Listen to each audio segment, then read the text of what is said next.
Welcome to Above Replacement Radio. I am your host, Chris Gianta. You know what Christy Mathewson wasn't worried about?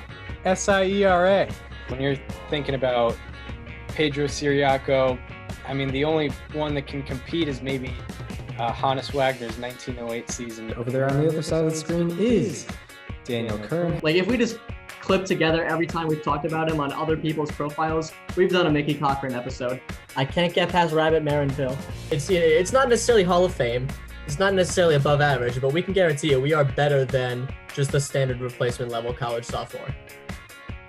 And welcome to Above Replacement Radio, where we're talking baseball, kind of whenever. I'm your host, Chris Gianta. Over there on the other side of the screen, not as it was planned, but on the other side of the screen is Daniel Kern. How you doing, Daniel? Chris, I'm doing well. We did not record last week, which was a very inconvenient week to not record, but a lot of things have happened with us personally over the last couple of weeks, and we cannot do the show in the same room, but I'm doing well. There we go. Not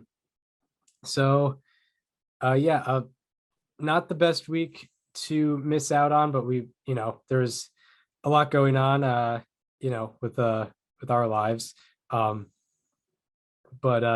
And then some more things this week, but the most active week of transactions in our lifetimes, maybe ever, as the free agency was on the clock for a little bit there. As we now know, as if you don't live under a rock, MLB is under a lockout currently. It came into place was it December 2nd? December 2nd, and the morning of December 2nd, I think. And players wanted to get their money, and teams wanted to get their guys. So it was a good combination, and it resulted in many, many signings. And I think we're gonna kind of break it down like we did at this past year's trade deadline, where there was also a ton of transactions, most active trade deadline ever, we would say. Yeah. I feel like because how Baseball Reference orders the teams, it has the NL team on top and the East first, which I think would be fitting because a lot of stuff happened in that division, and it would be fitting to just talk about the defending champions first. I mean, some of these teams are going to take not as much time as other teams. The Braves are going to take 2 seconds. Yeah. They didn't do much. I could get a cricket sound effect going, but they agreed. They signed Kirby Yates. Yeah, that's it. I think that's literally the only thing they did. Yeah, he hasn't allowed a run in a very long time. That's right. But yeah, I mean, the biggest question with the Braves in the offseason is, are they going to sign Freddie Freeman? They haven't, but luckily for them, no other teams have signed Freddie Freeman either. So Braves seem to be in a decent position for themselves. They can still get Freddie Freeman. I don't think they're really focusing on getting anyone else. What's Charlie Morton? He got extended, right? Yes. Yeah, it was the 2-year thing or something like that. Yeah, I believe so. We'll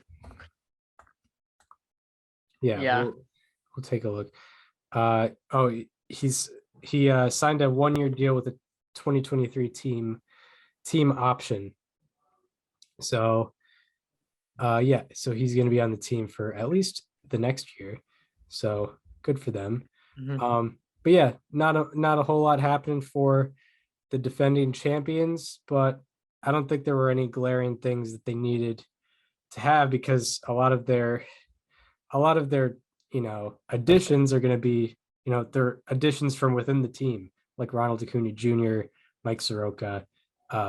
They'll likely have those guys back. Maybe not at the very beginning of the season, but in 2022 they will have them back. Kirby Yates. Do you want to guess Kirby Yates' career Ks per nine? 11.7. You're not even close. It's 12.8. Oh wow, that's Yeah. crazy. 282 innings pitched too. It's not like a small sample at all. Wow. Look at him go. How many pitchers have 250 innings pitched and 12 and a half strikeouts per nine? It's him and 7 other relievers from the modern day. Pretty impressive. Kimbrel, Jansen, Chapman, Betances, Edwin Diaz, Josh Hader, Corey Knebel.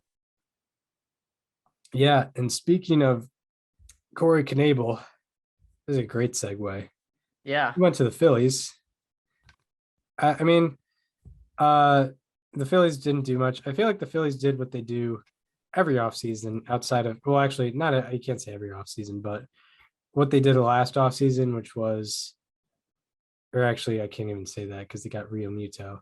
But in terms of their bullpen, they do what they do every offseason. They get yeah, a somewhat maybe reliable guy who has some upside, but not guaranteed to do well, and will likely have like 10 blown saves next year. I don't really know. I feel like just the Phillies bullpen just has a curse. it feels like it does. Like Jose Alvarado is such a weird case that is honestly just a story for another day. But I've never been so confused by just a person, a player really. Yeah, Corey Knebel is the only move they made. Obviously, that's a guy who's had very good seasons, mostly 2017. He had Tommy John surgery a few years ago, but he came back pretty strong a couple years ago, and then with the Dodgers last year had another very good season. So I mean, this is a guy that is going to make the Phillies better, which is definitely encouraging. Yeah, certainly a lot of upside. He's going into his age 30 season. His career ERA is 3.23, career FIP of 3.27, career strikeouts per nine of 12.6. He has a good amount of upside. Last year with the Dodgers in 25 and 2/3 innings pitched, 2.45 ERA, 2.9 FIP. So, I mean, I would feel very optimistic if he wasn't going to be wearing a Phillies uniform because I just don't trust anybody who is a non-starter pitching for the Phillies, really. Right. Ever since Jonathan Papelbon left, pretty much. Mm-hmm. Yeah, on the Hall of Fame ballot this year. Shout out to Papelbon. Yeah, that's it with the Phillies. I mean, it's a solid move. It's not the worst reliever you could get. I mean, yeah, you're looking at that back end of the bullpen. You have, who knows what kind of role Ranger Suarez is playing this year. He was kind of like a starter reliever hybrid this year. Had an excellent season. Had an unreal BABIP against, for a pitcher. But you have Jose Alvarado. You have Archie Bradley. Now you have Corey Knebel. It's very weird because that is a very good back end of the bullpen. Yeah, it very well can be, especially if they define Ranger Suarez's role a little more. I mean, he might be like a bullpen day starter. Like you have him go 5. Right. Yeah. But he has gone like there have been times where he's gone a decent amount of innings in games. Not very often, but like he has done it before in his starts. Yeah, Ranger Suarez was something else last 1.36 year. ERA. Yeah, his each of his last 1, 2, 3, 4, 5 outings, he went at least 6 innings pitched, and he gave up 5 earned runs in 34 innings pitched. That would be a 1.32 ERA. Yeah, he I believe he was like top 10 in pitcher B WAR given his ERA. Yeah, he was 6th in the NL in pitcher B WAR. Given his usage in September, I think it's reasonable to believe that we're going to be seeing him as a starter more than as a reliever, especially because their starting depth is very questionable. Like you have Zach Wheeler, you have Aaron Nola, who got BABIP to death this year. Not a ton of strength other than that for a team that's trying to win their division. Yeah, and it seems like a somewhat smooth transition. He already pitched over 100 innings last year, and he's only going into his age 26 season. So, I mean, it would benefit Suarez as well because his value will go up, and he will make more money if he's a successful starter. Absolutely. but yeah, Knable, good addition, but obviously with the Phillies bullpen, you're gonna need you can't that's what's the term, putting a band-aid on a gunshot wound. It's Yeah. kind of what it is. But good, better than nothing, obviously. A good addition out of the bullpen. And then you go with the National League East, you go down to Marlins. Should we the save the third. Mets for last? Yeah, sure. The Marlins, Yeah. they signed Avisail Garcia. Yes, 4 years, 53 million. Kind of an underrated player. Yes, very much. They traded Jorge Alfaro to San Diego, which was they also extended Sandy Alcantara 5 years, 55 million. That was a steal. It was That was an absolute steal. because he is not that like early in team control either. No. Oh, they traded for Jacob Stallings and they traded for Joey Wendell. Yep. Yeah, they made Jacob some moves. Stallings. I think the Marlins' biggest issue is offense. They definitely need a lot of depth on that offense because their bullpen very under the radar. Their starting pitching has been a talking point for quite a few months now, and I think a lot of the talk is what they're going to be going forward. But they need the offense to back it up, and that's where you know, that's where some of their strong suits have come in. Jacob Stallings, not necessarily the greatest offensive catcher, but he's a defensive god. He's going to work great with young pitching, and that's going to really improve everything that we've already been talking about with this team. Joey Wendell adds a lot of versatility to that defense while also being a strong bat, so that's encouraging. And then obviously Avisail Garcia, the 4-year contract. Yeah. I'm looking to see where the Marlins may have ranked in outfield wins above replacement because Probably not good. yeah, I mean, I guess they did have Marte for part of the season, but That's probably most of it. that's That has to probably be most where. of it. Yeah, I mean so they ranked 15th in um F WAR for outfielders, but What was it? What was it after Marte left though? that's a good question. I should do post trade deadline at some That's what I'm point. gonna do. Yeah. We're looking at they still ranked 15th on August 1st. It's fantastic. Either way, it was something uh that needed an addition.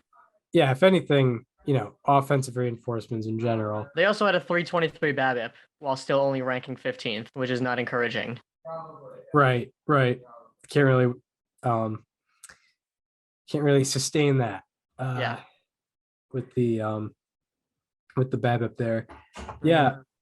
So solid pickup there. I mean, yeah, 4 years, $53 million. That's maybe $13 million AAV. Yeah. Garcia going into, I think, some somewhat formidable ages. Yeah, he's covering his age 31 through 34 season. Over his past 5 seasons, he has a 114 OPS plus. He'll hit some home runs, and yeah, it's a quality pickup. I can see with the pitching staff the Marlins have, we can see like the Marlins potentially succeeding in the next couple years, and Garcia might be a good part of that. I can imagine him just like hitting random home runs in the playoffs for them. Jacob Stallings had 21 defensive runs saved last year. That led all catchers by a mile. The next closest was Austin Hedges with 12. He had 21. That's insane. Yeah. So that is a huge addition for Miami. Yeah, and it's going to help out the pitching staff even more. Yeah, that 21 defensive runs saved also just led the majors as a whole.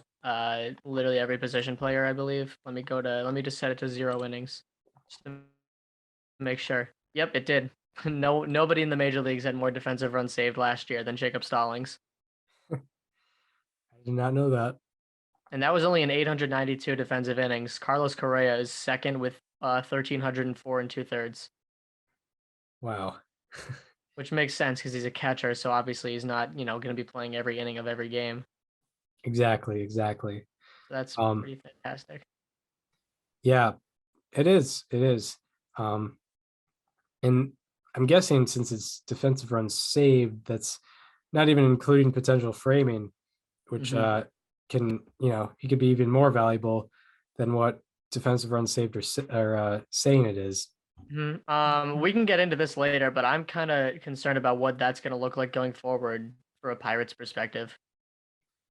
Um, Like yeah, if you're trying to develop pitching and you don't have that guy behind the plate, like the difference is going to be there, even if it might not, seem like it. yeah. I mean, I guess the argument with Pittsburgh's end is, I mean, I don't know how fast they're trying to develop this guy, but maybe Mhm. they'll want Davis developing along with his fellow pitchers, but Right. who knows?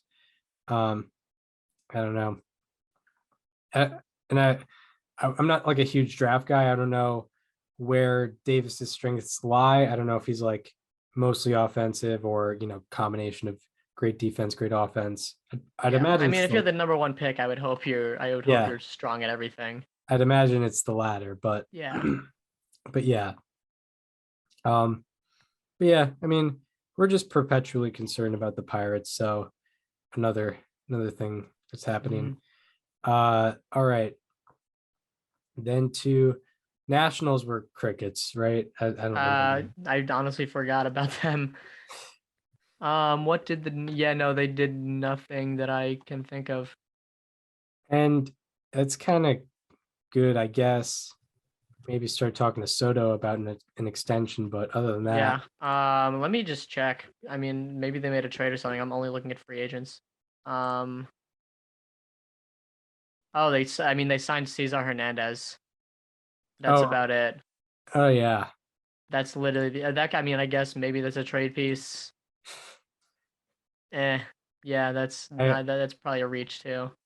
I can't get excited for Cesar Hernandez in a week like we had. Yeah, Cesar no, Hernandez that's not a news story. is not doing it for me. Um, yeah, I mean, I don't know. I can't even really pretend to get excited over that. How old is he? He's probably like Like 28. 33, maybe? Oh, wow, we had way different guesses. He's 32, going into his age 32 season. I had no idea. I was a year off. Yeah, because I knew he was with the Phillies for a while. Um, yeah, he's going into his 10th year of service time. What? It's crazy. Actually, that's a lie. That's a lie. He's going to his 10th full season, but he had a bunch of non-full seasons, so he's technically going to his 8th year of service time. Still a lot more than I thought there Um, with Cesar Hernandez. yeah, he had a negative .7 BWAR with the White Sox alone in 53 games.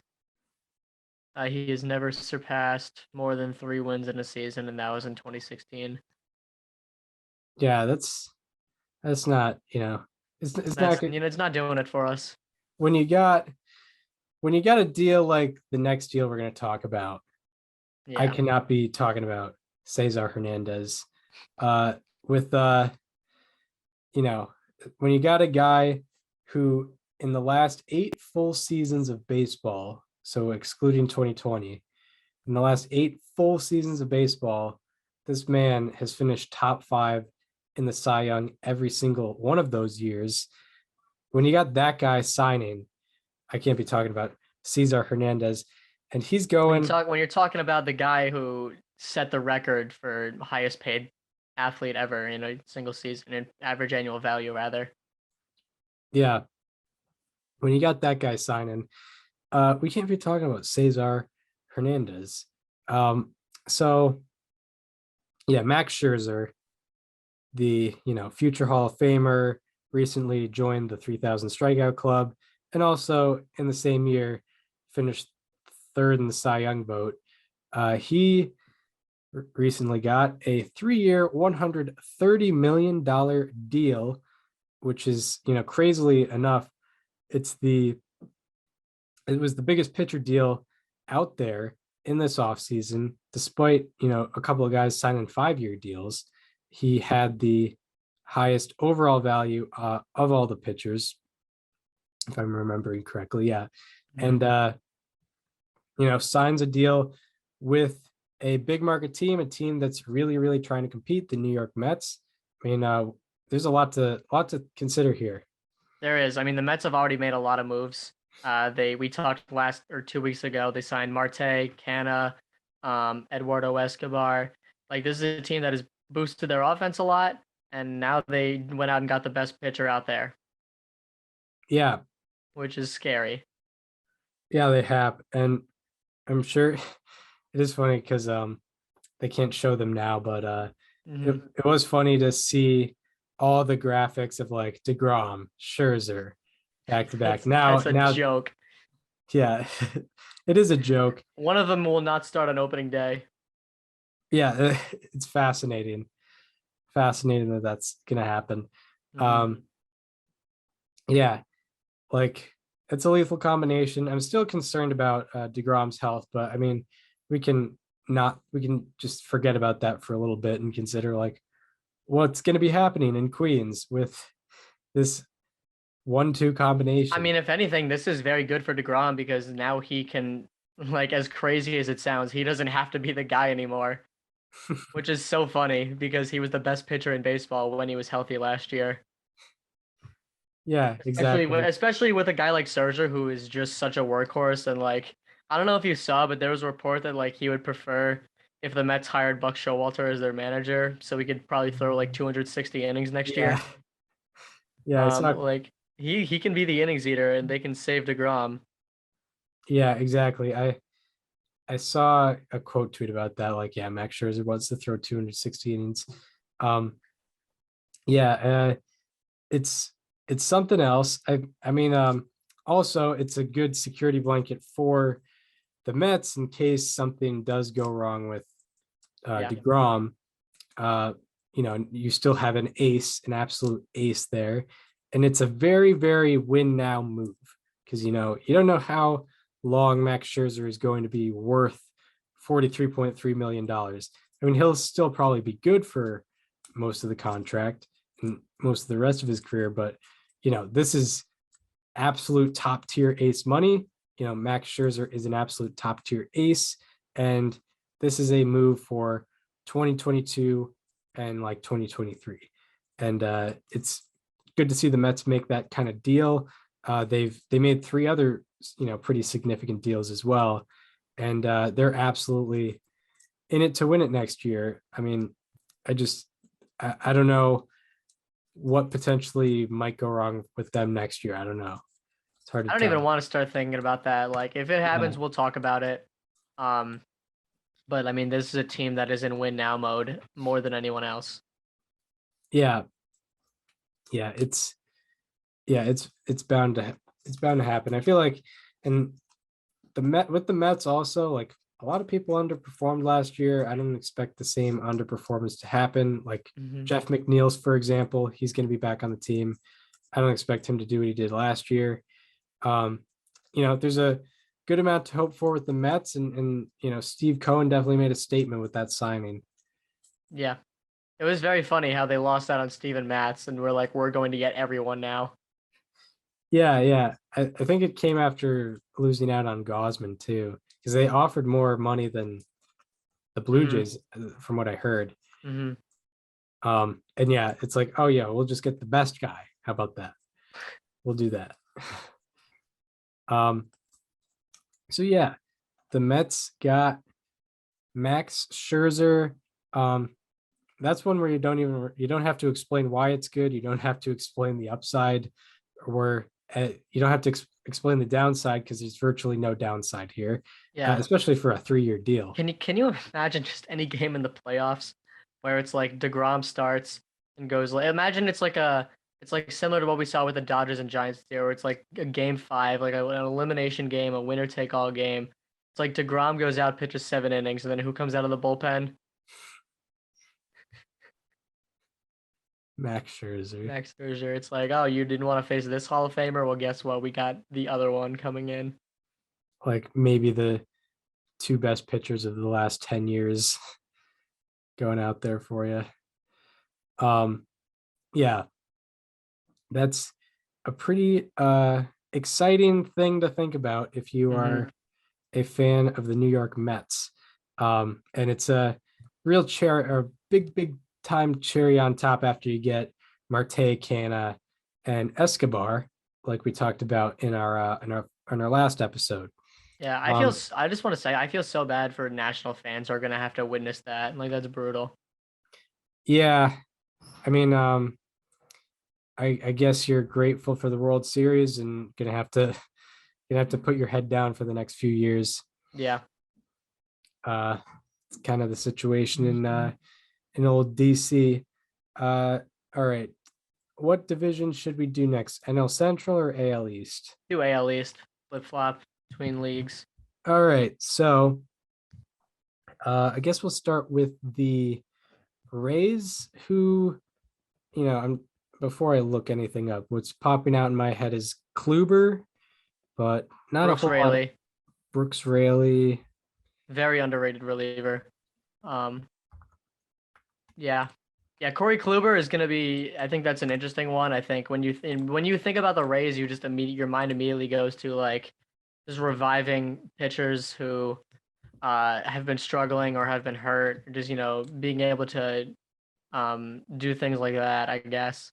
And I think that's what immediately comes to mind with Corey Kluber. This is a guy who showed signs of still being able to do it last year. Obviously, the no hitter being the highlight, but he did end up getting hurt for what, the third straight season, third Yeah, straight year with a season-ending injury at right. a relatively early point in the season. Um, it is all about staying healthy. I don't really know how I feel here because the Rays aren't necessarily great at keeping their pitchers healthy. Right. So I really don't know what to think about this Kluber signing. I think I obviously just mentioned like it's easy to see the Rays and think about what they're able to do to pitchers, and like how a lot of them are able to perform well, but like a lot of them also have trouble staying on the field at times. Um, so that is definitely a concern for me going forward with Corey Kluber. Yeah, very true. I feel like every year the Rays have like 12 different pitchers on the IL, Hmm. whether it be, bullpen guys And starting to. it's not just like a brief like maybe 1 or 2 month injury. It's like people with 60-day. I think they had like 10 pitchers on the 60-day IL at one point last year. Like it's bad. Yeah, I was thinking of like Nick Anderson, Chaz Rowe, Mm-hmm. Tyler Glass now eventually, Yanni obviously. Chirinos, Yeah, Yanni Colin Chirinos. Poche. Yep. I mean, I could probably just check right now. Um, Colin Poche, Jalen Beeks, Tyler Glass now, obviously, Nick Anderson, Brandon McKay.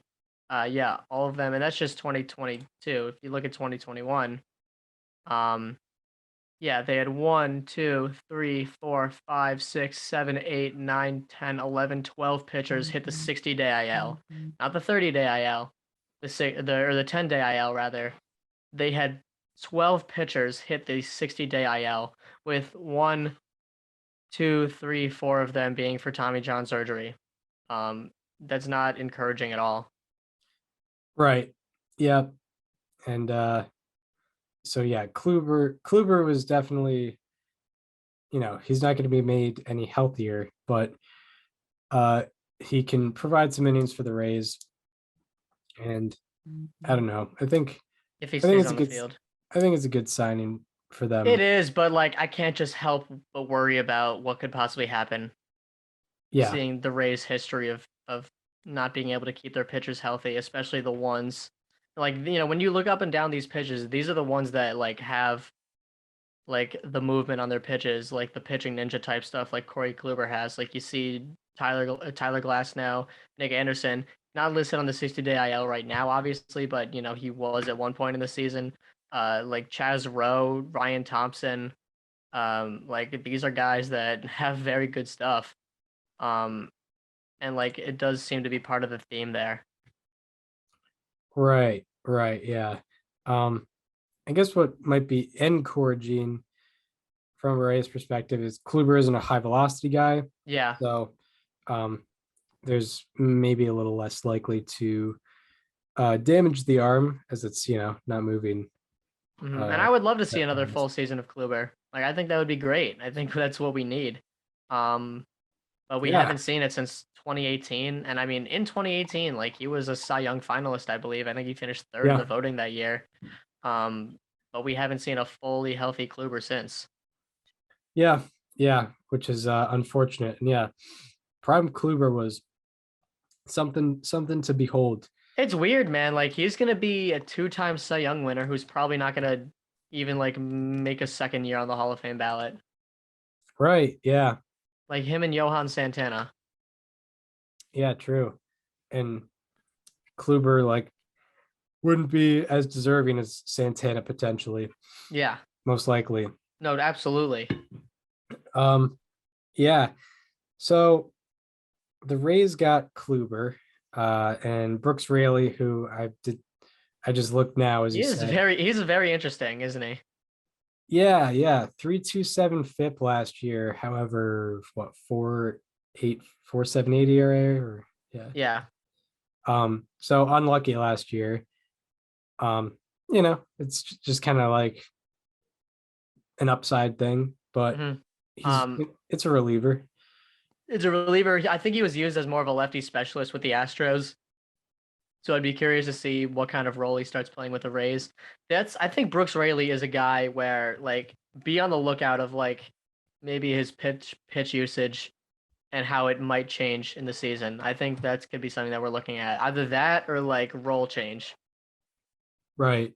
Yeah. Like, I think the Rays have some specific plan with him that was not present when he was with the Astros. Right. Yeah, the Rays always can do some funky things there for sure. He threw 4 pitches at least 10% of the time, which is a lot. He also, especially for a reliever, it's a lot. He had a 6-pitch arsenal. Most relievers have like 3 max. Yeah. He also was in the 100th percentile in average exit velocity and hard hit rate. The 100th percentile. Wow, that's pretty crazy because he had 92nd. He had a very high strikeout rate as well. Yeah, no, 92nd percentile strikeout rate, 90th percentile in spin rate in both fastball and curveball. And to be fair, he didn't really throw his fastball that much. He mostly threw his cutter, and he threw his curveball 12% of the time. I wonder if his spin rate went through any sort of change during the season. I mean, I imagine. I mean that memo was sent out. It doesn't really look like it. Yeah, that memo was sent out in early June, so doesn't really seem to be much of a correlation between. Yeah, it's interesting. That's a really fascinating signing. Yeah, it can be for sure. Like we just know he's gonna be like, called into every game by Kevin Cash for whatever reason in the playoffs next year. He'll be the Phil Mawton of the Rays. So the Rays made a couple minor signings, and then the Boston Red Sox. Yeah. Yeah. At the 11th hour, literally like 11:40 p.m. before the lockout Eastern time, they traded Hunter Renfro to the Milwaukee Brewers for Jackie Bradley Jr., who is getting paid more than Hunter Renfro, and 2 prospects. Yeah. Yeah, I really it's hard not to hate it. I think from a Red Sox perspective, I think the way to see this is they're clearing up space for another outfielder. Yeah, you hope. Like, I think Jackie's gonna serve as a defensive replacement, like late in games, and then starting in right field will be, I don't know, Michael Conforto, Seiya Suzuki, Nick Castellanos, someone that's out there. Yeah. Which, as a Red Sox fan, we won't know for months. But like, there's no way that's just a trade that they made just because they like Jackie better than Renfro. Yeah. Yeah, definitely not. it does seem like a 4D chess move where there's more moves to come. Hopefully, it can't be a standalone trade. Otherwise, and Otherwise, what are we doing? obviously it looks like a standalone trade because nothing has happened in a Nothing couple can weeks, happen. but nothing can happen in Yeah. Renfro, the one thing that always, I mean, like I hate to do this now that he's not on my team, but Renfro also, like he had very low walk rates. His OBP was right around league average, um, for the season. Obviously, his slugging percentage was awesome, and I think it's going to be even more awesome in Milwaukee. He also had an awesome arm. So like there are, like obviously I think Jackie is better overall at defense, and that's kind of it. But um, I mean, also like Kyle Schwarber, that could be a guy too, because they kind of had a log jam between the outfield, first base, DH with JD, with Bobby Dahlbeck, with Tristan Cassis coming up, and then with Schwarber. Like that's another thing you can consider, where it's like you put Schwarber on one of the corners of the outfield, and yeah that frees up that spot. Obviously, not great for defense, but um, yeah it makes the offense a little more complete. I feel like, yeah they would definitely, at least at Fenway, definitely have to put him in left. yeah. Can't have him covering that giant right field, Mm-hmm. um, at least for long term. And Verdugo has some experience in right, so I think that's what they would do. Yeah, Um, yeah, so I mean that was the biggest thing to happen. I don't think there was much else. I think the walk they of doom signed happened. Rich Hill. They signed James Paxton. Oh, yeah, the James Paxton thing is pretty interesting. There's potential of it being a 3-year deal. Um, he's he's just it's he's interesting. He's He never strikes out a lot of people, which yeah, is dope. strikes out a lot of guys, but has never been 100% healthy like ever. Yeah. I don't know if he has a qualifying season yet in his career. No, he doesn't. Well, a 160 and a third in 2018. That's brutal. Yes, yes, it is. Um, so I think that's what you need to know. Andy's Canadian.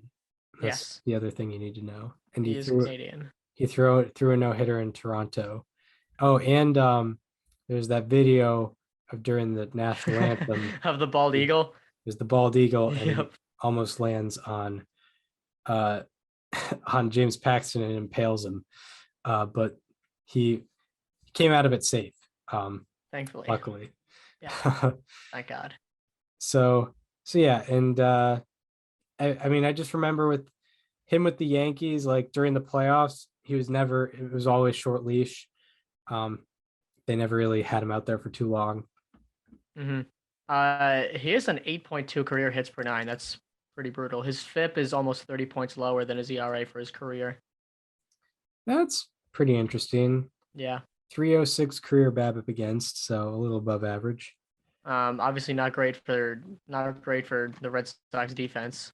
I mean, not great for him considering he's going to be going to the Red Sox defense. Yeah, exactly. We know that the Red Sox defense is, Kind of not bad. not good. um, Really kind of bad. so yeah, Heim Bloom made some small deals. Hmm. I think there's more to come. There has to be. Yeah, there should be.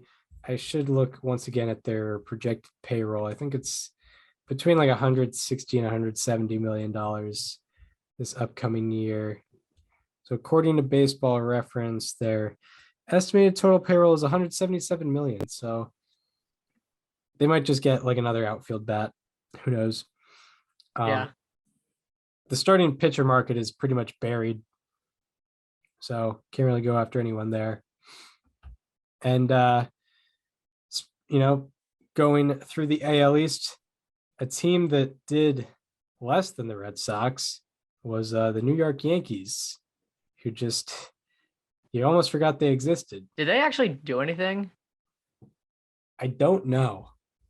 They signed Jose Peraza to a minor league deal like right after the Scherzer news broke, which was comical. Yeah, Like genuinely, what did the Yankees do? I mean, I feel like they have an extremely similar team to 2021. in all facets. Yes, they lost. Yeah, they legitimately have not added anybody. Like I'm looking through their transactions. Release someone, signed Jose Peraza, release Clint Frazier, release Rougned Odor, traded Tyler Wade, activated guys from the minors, DFA'd a couple guys. Yeah, no, they legitimately have not done anything. Oh, they signed Joely Rodriguez, but that was a while ago. They have not done anything recently, no.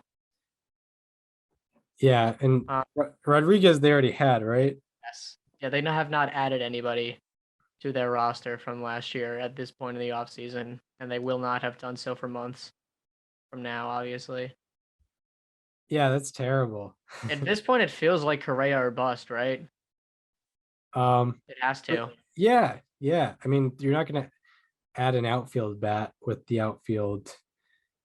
there You they already have have, currently. especially with Aaron Hicks coming back.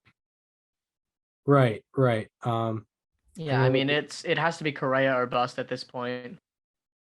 yeah, and they're gonna be battling with the Tigers, or I mean, I guess they Are they gonna be I feel like they are the favorites at this point. Like maybe the Angels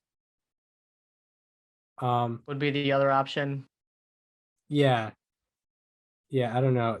Okay, their estimated payroll is $202 million um according to Baseball Reference. Um yeah, I didn't realize how high it was. Wow. But yeah, anyway, they yeah, it's Correa or bust. I mean, I guess the backup there would be Trevor Story, but I don't know how much you want that. Um, Yeah. I feel like whoever comes in second for Correa is going to end up getting Trevor Story. Yeah, So that's valid. that'll be how it is, most likely. So yeah, with the Yankees, it's like if you don't get Correa, that is a 100% failed off season. It feels like it, especially with the fact that they didn't really get pitching either. Yeah, no. Like there's not much left on the starting pitcher market. I mean, I suppose they could, not that this is a pitcher, but they could still trade for Matt Olson. I know that Right. that's like, that's out there. That would obviously be a big splash. They haven't signed Anthony Rizzo back either. They haven't done that. Yeah. Yeah. Oh yeah, Rizzo hasn't signed yet. Um, there's always going to be rumors about trades with Louise Castillo. I feel like that's been a Hmm. thing forever. Yeah. Um, They can no longer trade Miguel Andujar and Clint Frazier to get Mike Trout, unfortunately. yeah, that's off the table. It's a big downfall for the Yankees. It's a bigger loss for the meme community, really. Truly, yeah. I mean, That's the thing that hurts the most. it's fantastic. Um, all right, so Yankees, we're kind of waiting on what their offseason will end up being. The Yeah. Blue Jays have already made their biggest signing of the offseason for sure. They got Kevin Gausman for 5 years, $110 million. He finished what, fifth in the Cy Young vote or Something like sixth, that. something like that. Um, yeah, he had a career year, two upper twos ERA. And Yeah. was kind of unlucky in the second half of the year. Yeah, 2.81 ERA last year with a 3 flat FIP, sixth in the Cy Young vote, and 21st in the MVP vote. Yeah, he definitely was developed well by San Francisco. He already had upside in his career in general. He was a number 4 overall pick way back, and he's definitely turned into the pitcher he was supposed to be the entire time. Yeah. And this is great for the Blue Jays, especially with they lost Robbie Ray, but they got a guy of similar Yeah. production right back. So Blue Jays have not lost a step whatsoever. It kind of feels like for the Blue Jays, they obviously they lost out on Semien, but like we like we kind of mentioned, losing one guy from that offense isn't going to be the end of the world. But like you needed to retain that kind of production from your starting pitchers. Obviously you lost the Cy Young winner, but Kevin Gausman is like replacement level, considering what Ray did. Yeah, I don't very mean much so. I don't mean replacement level as in wins above replacement, but I mean like what you lost versus what you gained is kind of a net even, which is perfect. Right. Yeah. I mean, I know National League and American League are different because of Yeah. DH, but Gausman had a 2.81 ERA. Robbie Ray had a 2.84 ERA. And Gausman had a much better FIP than Ray as well. Although, Gausman was facing a lot of pitchers hitting. So part of the reason there. But Yeah. God, I can't wait for that not to be a factor. With the AL, NL pitchers. Thank God. Yeah, absolutely. But yeah, it's exactly what the Blue Jays needed to do if they were in fact losing out on Robbie Ray. I guess it is a question of like, did Ray want to sign back and they chose not to? I don't know. It's kind of weird that they just I didn't mean, get we Ray can get back. more into Ray later, but I mean, like we're looking at Gausman, Barrios, Ryu, Manoa, and then I guess Stripling in that rotation. Is Stripling still under contract? I don't know. Yes, he is. He's got one more year. Not a bad rotation when you consider they also have a very good bullpen and probably the best offense in baseball. This is a team that's going. Yeah, very much so. And it's a young team. Everyone's getting better. So yeah, they're definitely someone to look out for in the American League East. I mean, they were only one game behind the Red Sox and Yankees last year, and no reason why they wouldn't be able to outshine them next year. And like, I think they're a very viable candidate to win the American League East in general. Yeah. I don't think the Rays are a crazy powerhouse team that's gonna, overtake them. Said everyone offseason 2020 to 2021. Yeah, true. But I wonder if the Rays are gonna go 18-1 against the Orioles again. Yeah. Should be interesting there. All right, and then speaking of the Orioles, I don't think anything really happened there. They signed Rougned Odor and Jordan Lyles. Yeah, I don't even think we need to. I forget who I was talking to, but I think it was Nico. I think four-time guest of the program, Nico Fasella. Yeah, because he's done 2 drafts and 2 other guest appearances. So four-time guest Nico Fasella. I think I was talking to him like I could absolutely see Rougned Odor being like, so like Matt Barnes is pitching in like the 8th inning and it's like 4-4 and Rougned Odor hits the go-ahead home run. I could see him being that guy, just a frustrating guy for the Red Sox to face for a year. But other than that, Orioles are clearly where they're at, and they're where they're at for a reason, and they're not making any big deals for a reason. They're just going to be, it's kind of sad. Motion to the ocean. I have to leave at 6 for a TV meeting that I just found out is happening. But yeah.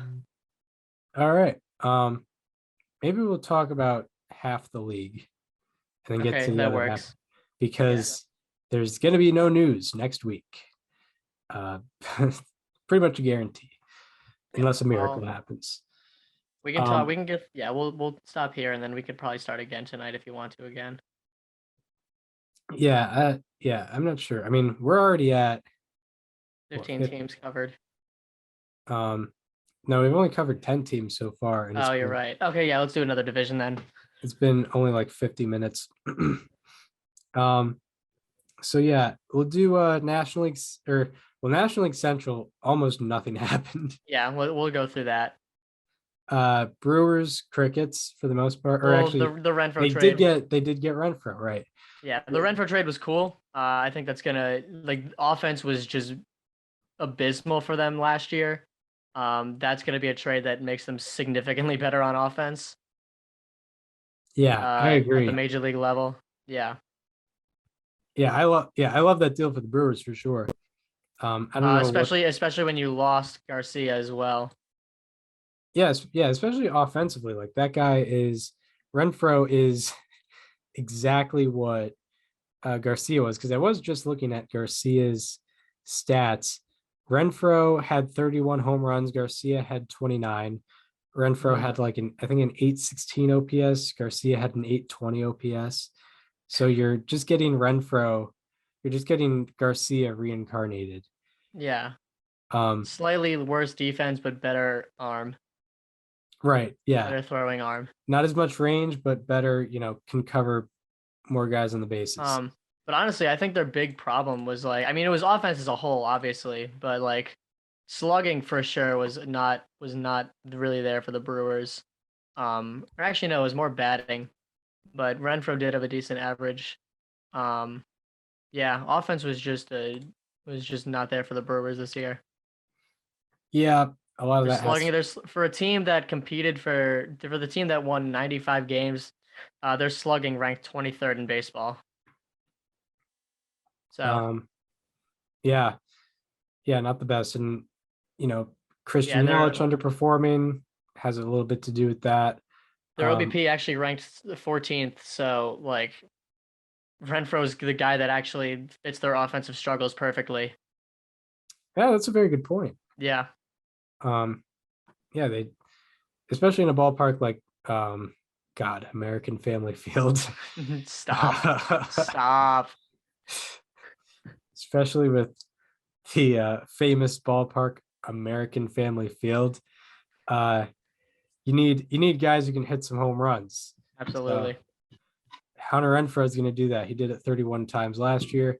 I feel like, was that his first 30 home run season? I feel like he's definitely gotten close before that. Probably. Yeah, I mean, I know he got close. It's tough that his 1 year with the Rays was the 60-game season. He might have been on pace that year. He had 33 in 2019. He was part of the No. 33 home runs, less than It's an 800 800 OPS OPS club. club. Nice.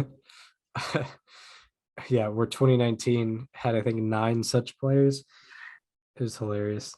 So Yeah, I mean, he's hit at least 26 home runs in each of his last 4 full seasons. So you do know what you're getting at least, which is pretty dope. yeah, that is true. And last year was But he also will never walk. a career high OPS for him. Not a career high OPS plus. Not a career high OPS Doesn't plus. help when you're in Fenway and not Petco Park. Yeah, highest career average as well. So there you go. Heading into his age 30 season. Good stuff. Good stuff for the Milwaukee Brewers. Didn't do much else, especially in the free agent market. Mm-hmm.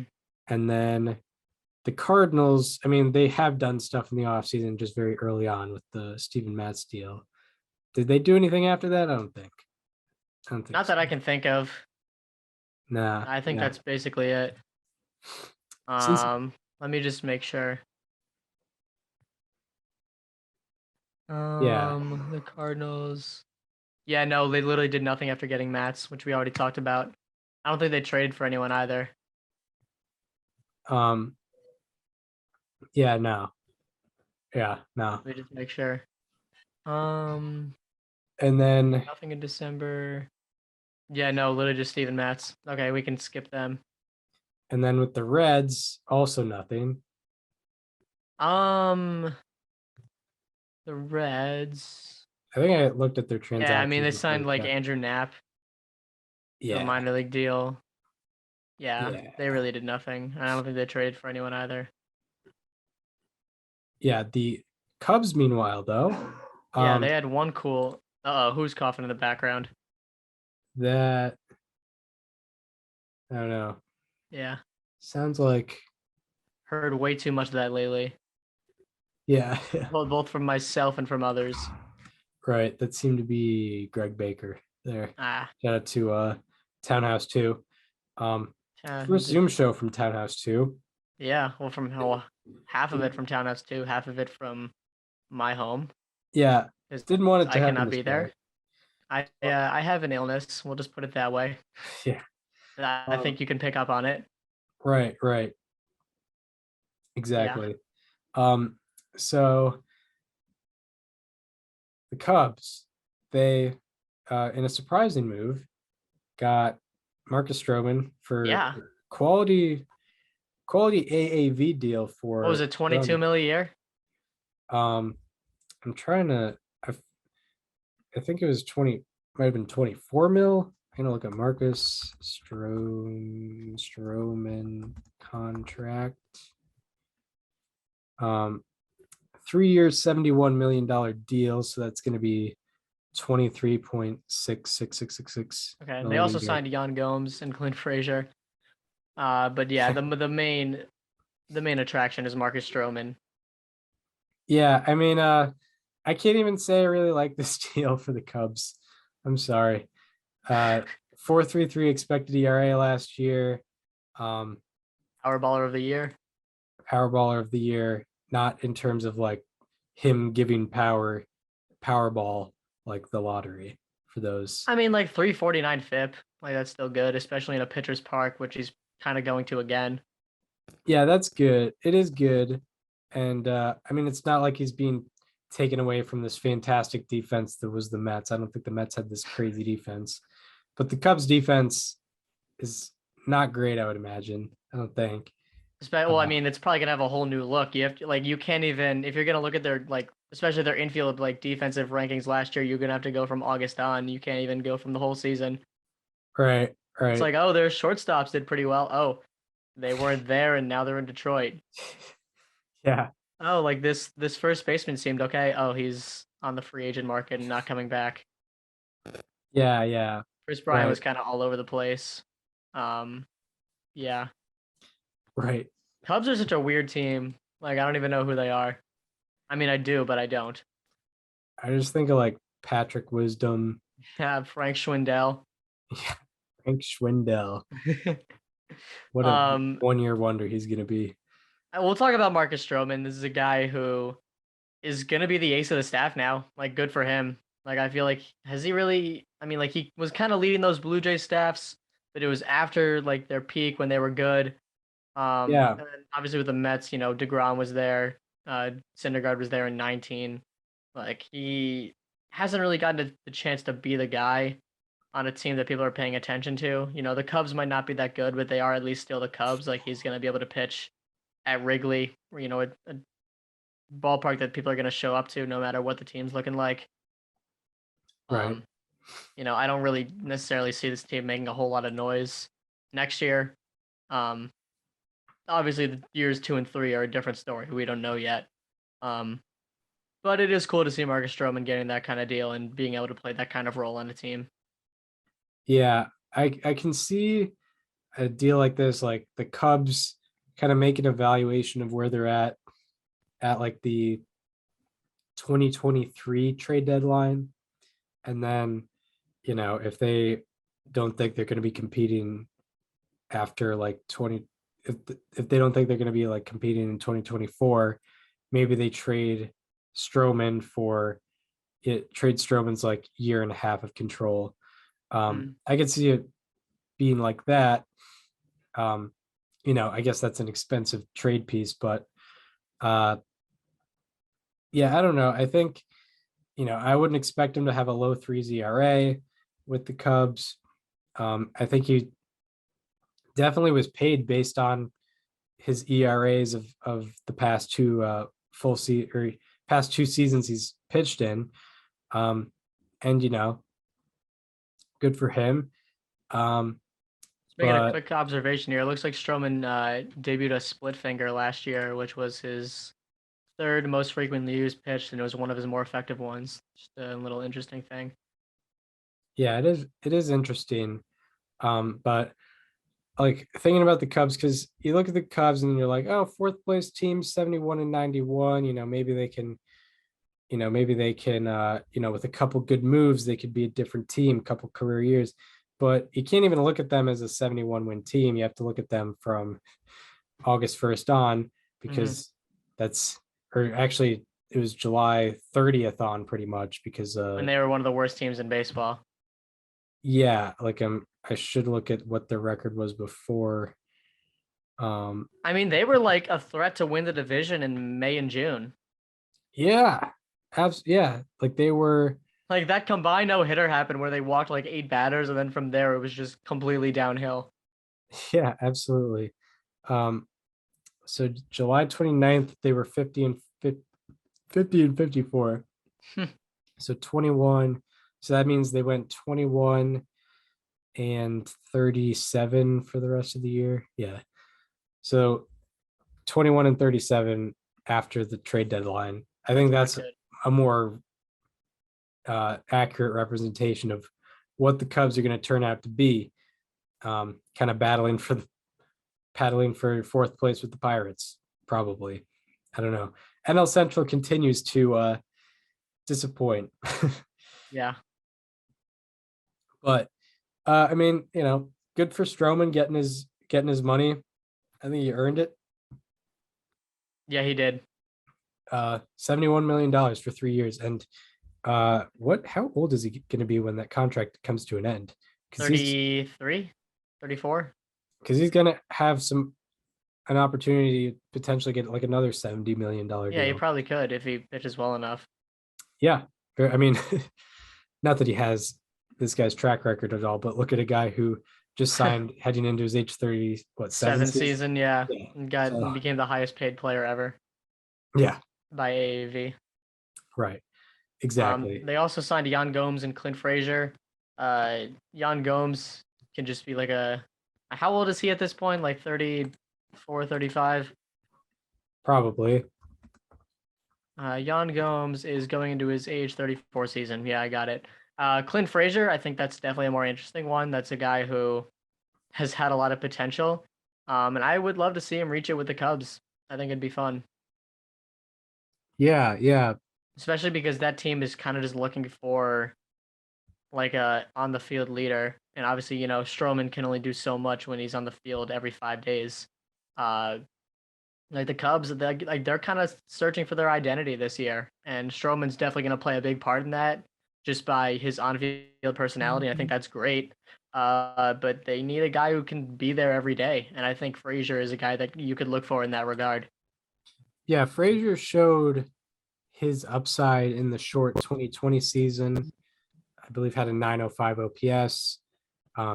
Took a major step back after that, but he's always, with this guy, we've talked about his potential forever since the beginning of time. But he's someone who I feel like a lot of guys like, especially like players. I mean, maybe that's a inaccurate thing there, but I don't know. Something that's definitely encouraging about. We're still talking about Frazier, right? Yeah. Something that's encouraging about him is that, in the down year, you look at a 186 batting average, and that certainly isn't good. But he had a 317 OBP, which is, obviously that's only around league average, but a 14% walk rate. His walk rate over the last 2 seasons, in which he's had 378 plate appearances, has been 15.1%. That's actually very good. Yeah, I want to look at where that ranks. Like if you like, regardless of what your offensive production is like, if you're walking 15% of the time, you have a lot of value. You have more value than a lot of people realize. Right, exactly. And to be able to do that when you're not like doing damage at the plate, it means there's more potential when you're better hitting the ball. Let me just look for this. Wow, look at this. Okay, so from the start of 2020 on, there are 301 players to have at least 350 plate appearances, and among them, Clint Frazier's 15.1% walk rate is tied for ninth best with Joey Votto. He's pretty good at walking. How wild is this? Juan Soto, Yasmani Grandal, Bryce Harper, Joey Gallo, Christian Yelich, Mike Trout, Dan Vogelbach, Ronald Acuna Jr., Joey Votto, and Clint Frazier is the top 10. And this is since when? since the start of 2020, minimum 350 plate appearances. So that's obviously not a lot. It's not even a full season's worth for the season. We'll call it a season and a half, even though it's that. But yeah, I mean, like he's elite at walking, Yeah, that's pretty and crazy. that's definitely like a good offensive attribute that you can build off of. Obviously, a 28.8% strikeout rate is not what you want at all whatsoever. That's probably also around the top of the leaderboards. It's tie. It's 30th. Um, but yeah, like that's something that you can definitely build off of, and that's a skill that he can set himself around. Yeah, exactly. We love guys who walk, who get on Mhm. base. He gets on base. He Is, does. yeah, the great baseball executive Jonah Hill once said. Peter But Red. but I watched that and- movie recently, as Chris knows. right, with a unsuspecting audience. Very unsuspecting. Unsuspecting setting. Yeah. And then for the rest of the NL Central, you got the Pirates who, they're pirating. They traded Jacob Stallings, which is I don't know. Like I really don't like obviously it's very easy to say, "Oh wow, they traded one of their few good players. What are they doing?" But like this is a guy who had control. Yeah. Like this is like I don't know what they're like they've been rebuilding for 5 years and they're still like rebuilding the pieces that they could build around. Like they're still trading the piece they could build around. Right. Like that just annoys me a lot. Yeah, it's just a perpetual state of confusion Mhm. with the Pirates. All right. Well, I guess this is a halfway point for our Mhm. league wraparound. I think we'll talk about the rest of the teams next week That works for me. because this has already been like an hour, 10 minutes, which Yeah. quality podcast time. So Not like anything's gonna happen in the next week. yeah, exactly. Uh, unless a miracle agreement happens between the owners and the players. If that happens, man, that would be the biggest upset in the history of the world. Yeah, exactly. Bigger upset than anything you could ask. You could Like at the end of the end of the Grinch, where like his heart grows 3 sizes. Like the Right. owners are just like, you know what, you're right. You know what? You're right. We should be paying minor leaguers more than $14,000 a year. It's like, you know what? We're only going to do 4 years of control. You know what? You hit free agency every single year. We have a fantasy draft. Yeah, You know what? Don't ever buy a jersey of a player. Right. League minimum is 5 million a year. All right. So we hope you enjoyed this one. We enjoyed this one. It's been a couple weeks, so good to get back talking about baseball, especially when there's been no news in the last week. But we hope you enjoyed this one. If you're listening on Apple Podcasts or Spotify and want to watch the conversation as it happens, go to your YouTube channel. It is called Above Replacement Radio. Also, the video aspect is going to be a little more active for a few weeks. Not next week. Hopefully we'll be back in studio and not be on video, but Yeah. we'll be on Zoom for a few weeks after next week. So head to the YouTube channel, subscribe to the YouTube channel. It's called Above Replacement Radio. If you want to follow us on social media, follow me on Twitter at Chris_Gianta. Follow Daniel on both Twitter and Instagram at Daniel_Curran, and follow Real the quick, show. Chris, I see you're wearing a red shirt. Is that the red shirt that I think it is? Yeah, I haven't taken. Oh, no way. No way, man. Yeah, This is the second time we've done this in the last like week. It shows me how lazy I am because I don't put away a shirt until it smells like bad. But yeah, just a couple of guys. This is the thumbnail. All right, actually, let me. I gotta do. Yeah, I'm gonna have to screenshot. Yeah, Yeah, there we go. love it. I'm wearing a Fangraphs hoodie too. I literally have the Fangraphs hoodie, the baseball reference T-shirt. Just repping some stats. You know what I'm saying? Let me X out of that. Okay. Yeah. Just perfect. I've worried about us doing if like over the summer when we were doing all Zoom shows, I worried like Yeah, one day it's gonna come happen.